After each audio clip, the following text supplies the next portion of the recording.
에티엔 발리바르가 1997년에 출간한 책, 대중들의 공포의 서문 일부를 낭독해 드리겠습니다. 낭독해 드릴 글은 2007년 도서출판비에서 최원, 서관모가 옮긴 것입니다. 원서의 제목은 Étienne Balibar, La crainte des masses, politique et philosophie avant et après Marx. 입니다. 서문. 이 책에 수록된 논문들은 1983년과 1996년 사이에 작성된 것들로 나름대로 짜임새를 알 수 있도록 배치하였다. 그것들은 정치 철학의 장, 즉 줄여 말하면 철학의 장 속에 있는 다양한 저자와 주제를 다루고 있다. 나는 그것들이 동일한 영감에서 비롯된 것이라 주장할 수 없으며 독자들은 어렵지 않게 다수의 불균형을 찾아낼 수 있을 것이다. 그러나 나는 이 글들이 같은 논문집에 실리게 되길 원했는데 이는 두 가지 이유 때문이다. 첫째는 여기 주해된 저작들, 그 해석과 개념화의 질문들, 소묘된 상황의 분석들, 취해진 태도들은 정치라는 개념 자체의 다의성을 묘사하는 것처럼 보이는데 나는 이 다의성을 결점이나 잠정적 모호성으로 간주하기는커녕 거기에 근본적 성찰의 도구라는 가치를 부여하기에 이르렀다는 점이다. 그러한 다의성은 정치의 세 개념, 해방, 변혁, 시민인륜이라는 서두의 논문에서 설명되는데 이 글은 작년에 Les temps modernes. 지가 창간 50주년을 맞아 다른 이들의 기고문들과 함께 싣기 위해 요청해왔던 글이다. 따라서 나는 독자들이 곧 이 글을 참조하기를 바란다. 나는 몇몇 위대한 고전적 텍스트들을 가지고 할 수 있으리라 여겨지는 활용으로 돌아오려고 한다. 물론 그중 어떤 것도 기존의 태제들이나 정의들을 묘사하는 것으로 환원되는 것은 아니다.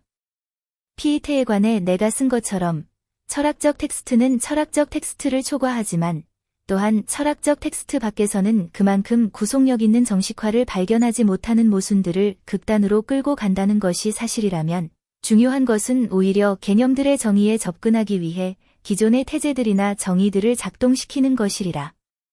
그러나 나는 또한 정치 철학적 체계의 구축이 왜 원리적 아포리아에 의해 영향받는지를 보여주고자 하는데 이는 심지어 그 체계화가 역사화나 비판이라는 형태를 취할 때에조차 그러한 것이다.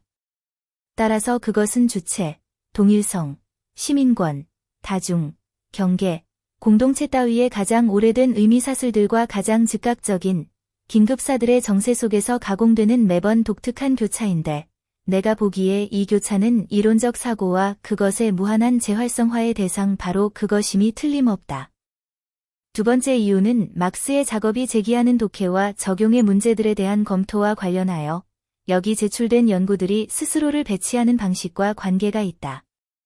이 책의 부제에서 나는 1925년 맨체스터에서 출판된 루소 전과 후의 정치 철학의 역사에 대한 연구라는 복원의 유명한 유작 제목을 표절했는데 그 책을 통해 여러 세대의 학생들이 제네바의 한 철학자의 이름을 지시하는 부제하는 중심의 주변에서 스피노자, 로크, 비코, 버크, 피이테, 마치니와 또 다른 사람들의 학설들을 발견했고 배치했다.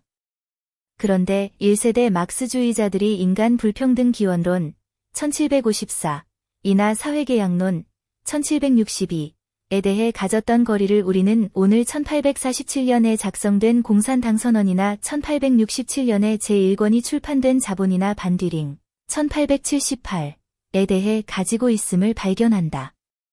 그리고 사람들은 과거 루소에 대한 관계가 그러했듯이 막스 전과 막스 후의 대조가 정치적 전통, 즉 현재를 위한 열쇠들을 우리가 그 속에서 찾고 있는 정치적 전통에 대한 우리의 독해에 부재하는 중심을 구성하고 있지 않은지 자문할 수 있을 것이다.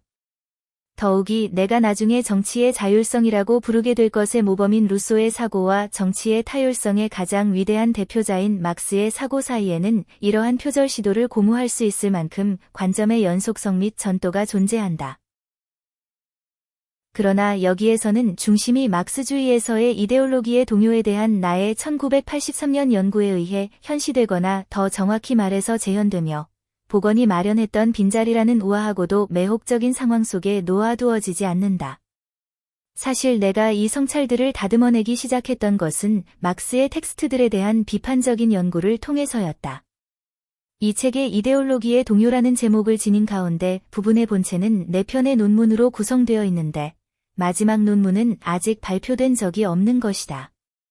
혼란스럽던 상황들과 또한 아마도 결론들의 상대적 불확실함 때문에 내가 당시 그것을 그대로 출판하는 일을 피하지 않았더라면 10년 전에 그것들은 틀림없이 자체로 한 권의 책을 이루었을 것이다. 그 후 몇 년 동안 나는 막스의 철학의 해석에 의해 제기된 문제들에 대한 관심을 놓지 않으면서도 막스를 이해하기 위해서는, 그리고 그를 살아있는 성찰 속에서 새롭게 움직이게 만들기 위해서는 그를 전과 후 사이에 위치시킬 필요가 있다는 것을 보다 잘 인식하게 되었다. 그러나 나는 또한 덜 선형적인 방식으로 그와는 발본적으로 다른 관점들의 그를 대립시키고 우리로 하여금 그와 함께 사고하면서 동시에 그에 맞서 사고하도록 강제하는 질문들에 대면하여 그의 내적 한계들을 시험해 볼 필요가 있다는 것을 더 잘 인식하게 되었다. 나는 관찰의 중심을 유지하면서도 그 지형이 너무 획일적이지는 않은 이론적 공간을 내가 그렇게 조금씩 묘사해왔기를 희망한다.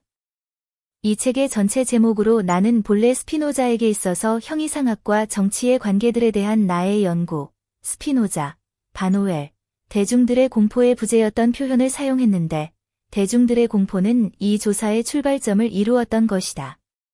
그것이 지닌 의미상의 모호함은 전적으로 의도된 것이다. 그것은 여기서 우리가 그 흔적을 부단히 발견하는 이론을 정치에 연결하는 이중구속의 관계의 표지이다. 그리하여 나는 오늘 어떤 점에서 반율법론이라는 질문이 세계라는 공간 속에서의 정치의 현재적 전위가 우리에게 제기하는 모든 질문의 지평을 이루는지를 보다 잘 이해하게 되었다. 그 질문은 스피노자의 사고의 중심에 있는 것이고 1980년대에 내가 고전적 막스주의의 형이상학적 진보주의를 명확히 파열시키기 위해 해명하려고 했던 것이다. 다시 말해서 나는 그 질문을 계급들, 국가들, 종교들 또는 이데올로기들의 이러한 항상 변화하는 경계, 반쯤은 현실적으로 반쯤은 상상적으로 우리를 세계와 결합하는 이 경계 위에 위치시킴으로써 그렇게 하였다. 그것은 과거의 국가건설에나 혁명운동들에나 마찬가지로 지극히 중요했던 인민이 인민이 되게 하는 것은 무엇인가라는 질문으로부터 그 모든 고전적 지시 대상들을 마침내 박탈했다. 이러한 세계적인 그리고 세계화된 상황이 그것이 함축하는 동일성들의 전위와 함께 가장 긴급한 언표행위에서 가장 천박한 언표행위에 이르기까지 정치의 모든 현재적 언표행위들의 중심에 있다고 해도 이 상황이 심오하게 수수께끼로 남아있다는 점에는 변함이 없다.